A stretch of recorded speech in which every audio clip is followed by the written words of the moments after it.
El documento sobre los derechos humanos que efectuó Estados Unidos para atacar a Venezuela tiene fuentes muy específicas. Al menos 15 ONG son mencionadas para estructurar todo el entramado de datos viciados y mentiras que allí se exponen. Estas ONGs serían, por definición, organizaciones no gubernamentales, pero la mayoría de ellas están al servicio de un gobierno, el de los Estados Unidos. ¿Cómo funciona este mecanismo? Naveguemos por el recorrido que hace $1 americano en nombre de los sagrados derechos humanos para favorecer a la sangrienta conspiración que pretende usurpar el petróleo venezolano. A principios de la década de los 80, una serie de escándalos surgidos de diversas investigaciones que se hicieron sobre la CIA potenciaron el desprecio de la opinión pública sobre la agencia de inteligencia estadounidense. Entonces Ronald Reagan se fumó la National Endowment for Democracy, más conocida por sus siglas NED, para evitar sacrificar las operaciones de la CIA al tiempo que les proporcionaba una imagen más higiénica. El objetivo entonces era atacar a la Unión Soviética agrupando, financiando y efectuando conspiraciones desde el vaporoso concepto de la sociedad civil.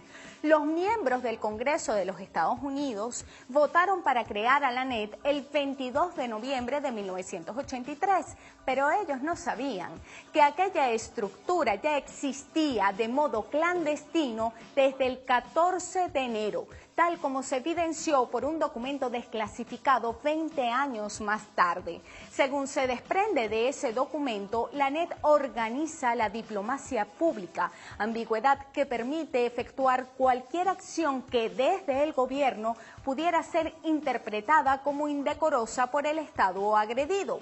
La NED es piloteada por el Consejo de Seguridad Nacional. Los funcionarios más destacados de dicho consejo han sido sus administradores.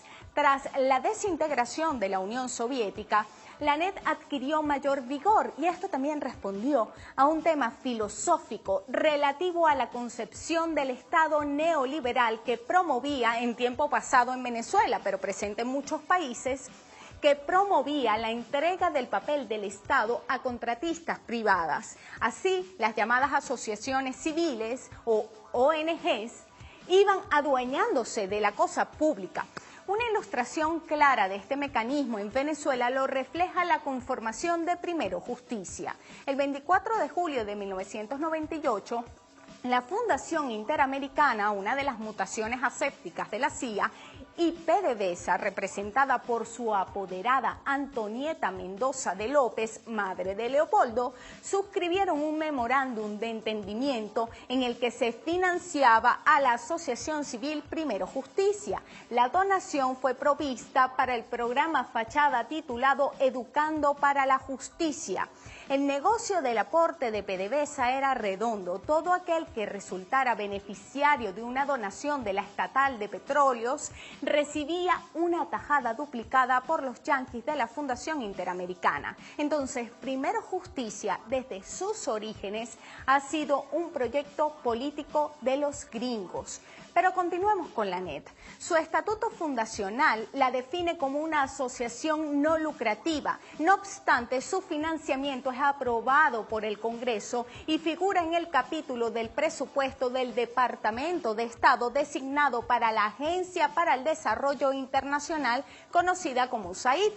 El presupuesto oficial de esta fundación es de $50 millones, pero a este dinero le suman miles de dólares a través de cofinanciamientos por operaciones en el extranjero. Varias centenas de millones de dólares al año provienen del Departamento de Estado, del Departamento del Tesoro y de la CIA. La NED también recibe donaciones de privados. En su página web se puede leer: desde sus inicios, NED se ha mantenido bipartidaria, creada conjuntamente por republicanos y demócratas. NED está dirigida por una junta equilibrada entre ambos partidos y posee apoyo del Congreso de todo el espectro político.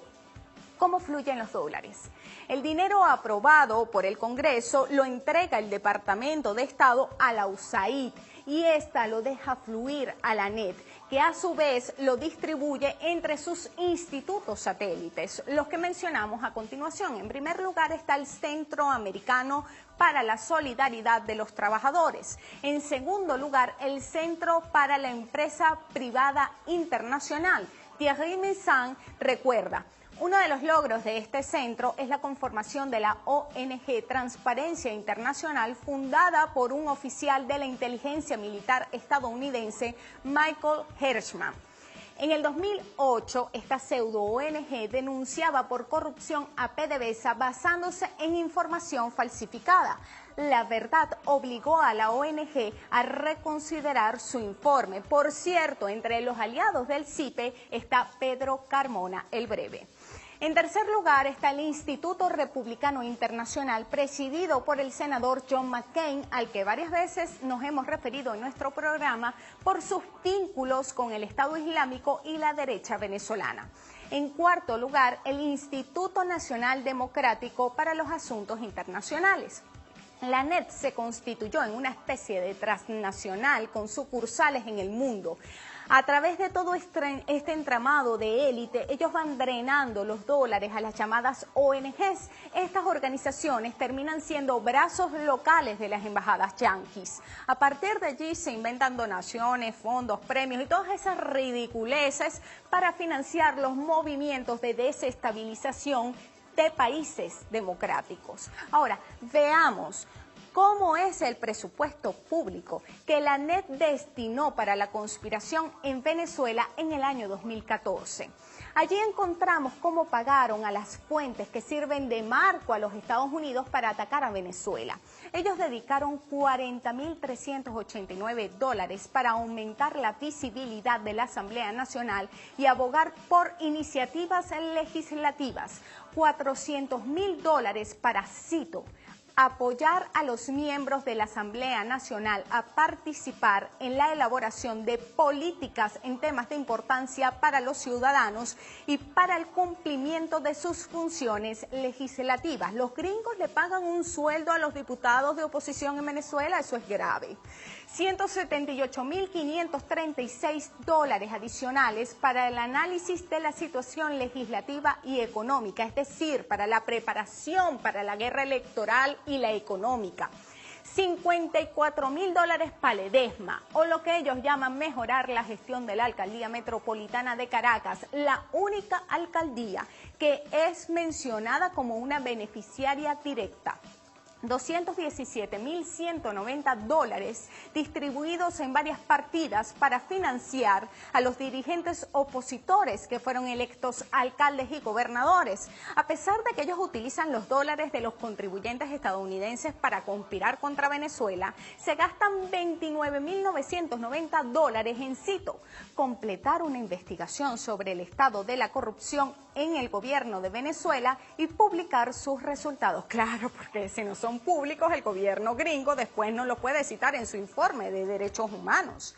La NET ha invertido más de $725.400 en estimular el uso eficiente de los medios por parte de la oposición, de las redes sociales como generadoras de contenidos y como gestoras de informaciones, para comprar periodistas, para capacitar a los periodistas que compran en el uso de las redes sociales, invierten para la difusión de historias de presuntas violaciones de derechos humanos y hasta dicen que promueven el acceso de los indígenas a los medios de comunicación, aunque en Estados Unidos se criminaliza a las comunidades nativas.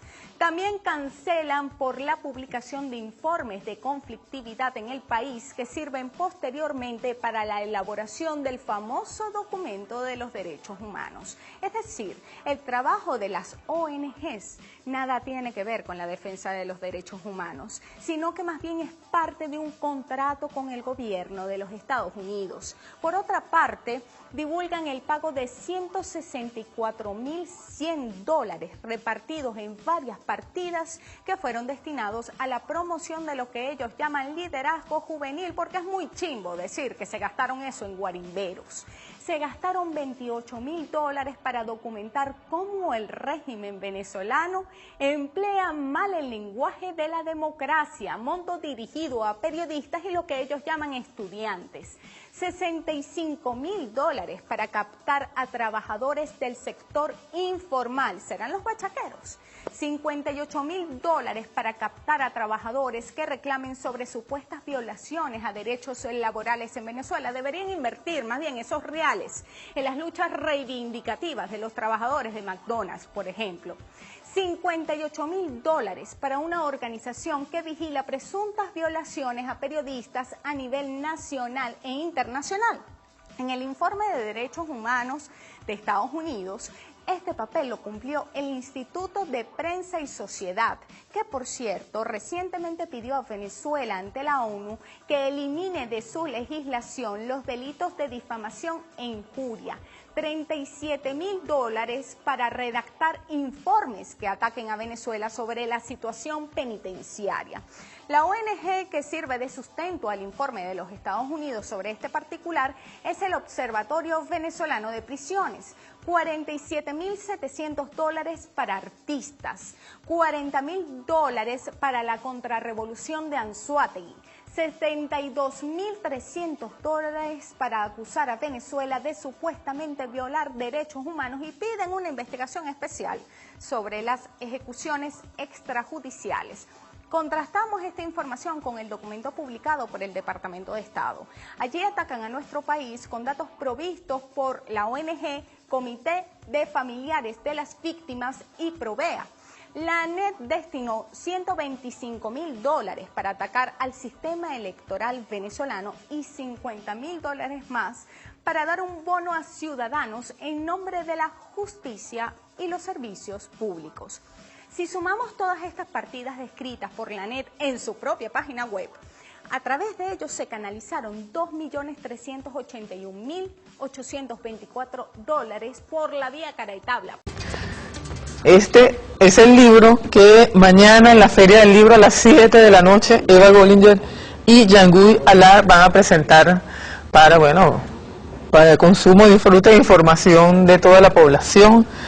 USAID, NED y CIA, la agresión permanente. Es un libro editado por el gobierno bolivariano de Venezuela, por el Ministerio del Poder Popular para la Comunicación y la Información, y además de darle la bienvenida a Eva y a Jean-Guy Allard, quien sabemos es periodista canadiense residenciado en Cuba y quien nos ha dado varios aportes sobre estos temas. Le vamos a dar la palabra a Eva para que nos explique cuál es el contenido del libro, Eva. Sí, gracias, Tania. El libro La agresión permanente es una selección de textos de Jean-Guy y mi persona que hemos venido escribiendo sobre la subversión en 4 países en particular, en Bolivia, Cuba, Honduras y Venezuela. En casos distintos, en Bolivia, por ejemplo, el tema principal ha sido el separatismo. Ha sido la división interna, el uso de la USAID incluso para promover alternativas al liderazgo de Evo Morales en las comunidades indígenas. En Honduras un golpe de Estado, al estilo del siglo XX, pero adoptado ahora estos nuevos mecanismos de un golpe a través de las instituciones constitucionales y con un mecanismo de intentar alargar el tiempo para justificarlo, dejarlo consolidar en el final.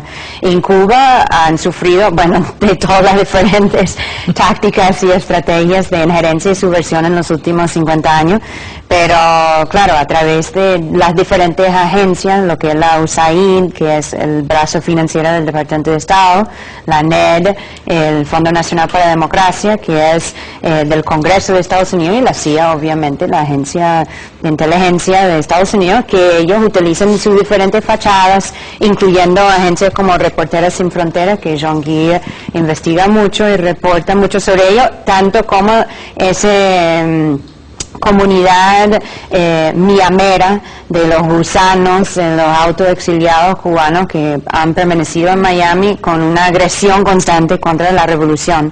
Y por último, el caso de Venezuela, la guerra irregular que estamos viviendo desde hace varios años, que se han manifestado a través de golpes, sabotajes, financiamiento a la oposición, penetración en las filas revolucionarias, ahora con una agresión que cada día va escalando más y más con la militarización de Colombia por parte de Estados Unidos y lo que eso significa en términos de peligro y amenaza hacia Venezuela en particular, pero todo el pueblo. Entonces la idea es, además que todos son temas y ejemplos de este año.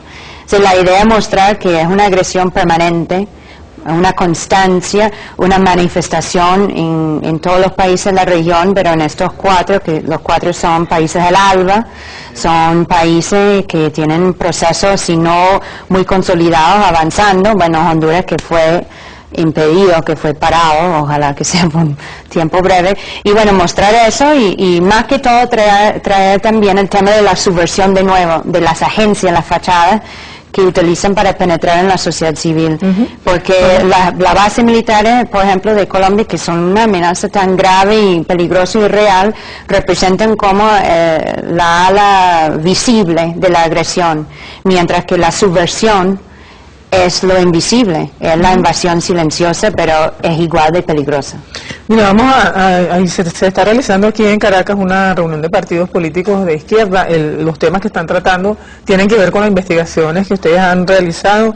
Se está tratando el tema de las bases militares, pero también el tema del golpe de Estado en Honduras. Pero yo quisiera, antes de desarrollar esos dos elementos puntuales que son actuales ahorita, que Yanguy, quien vive en Cuba desde el año 2000, ¿vives en Cuba? 2000, sí. Desde el año 2000. Nos hable de la experiencia, o sea, de lo que ha recogido en Cuba, cómo esa injerencia y esa agresión se ha manifestado en Cuba, bueno, lo más breve que pueda ser tú para resumir esos 50 años de agresión. En Cuba precisamente son 50 años son más de 50 años. Siempre se habla de la llegada de Fidel al poder, pero el enfrentamiento Cuba-Estados Unidos, eso es una cosa de más de un siglo. La guerra de independencia, la interferencia, la injerencia norteamericana en Cuba es por todas partes en su historia. A partir de antes de la salida de los españoles de la isla de Cuba. La agresión permanente en este sentido es también que con la llegada de Obama, que supuestamente iba a producirse un gran cambio, el cambio no ocurrió, todos los órganos de injerencia, de penetración, siguen tan bien financiados que antes, o aún más. La CIA no dejó de trabajar de ninguna forma y de penetrar, infiltrar, de llevar la subversión por todas partes, no solo en América Latina, sino en el mundo entero. ¿En qué cambió eso con el nuevo presidente norteamericano? De ninguna forma. Al contrario, uno tiene la sensación que son a veces los órganos de inteligencia que gobiernan en Estados Unidos, en Honduras, por donde fue la crisis. Cuando un embajador cubano-americano con residencia en Miami vinculado a Otto Reich, que cambió la fórmula, la manera de dirigirse de Estados Unidos al continente latinoamericano. Nada cambió, a mi juicio. Carlos Alberto Montaner es un agente de la CIA. ¿Por qué tú dices eso? Auténtico, porque toda su vida la hizo pegado a las orientaciones del Departamento de Estado, para empezar, ¿no? Él habla de asesinato y no sé qué.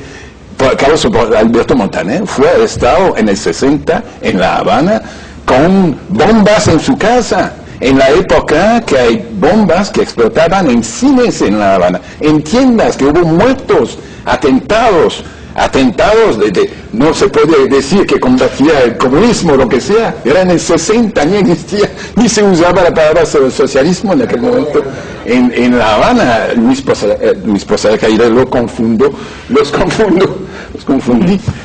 Carlos Alberto Montaner y Posada Caídas, de tal forma que está involucrado en el caso de los jesuitas también.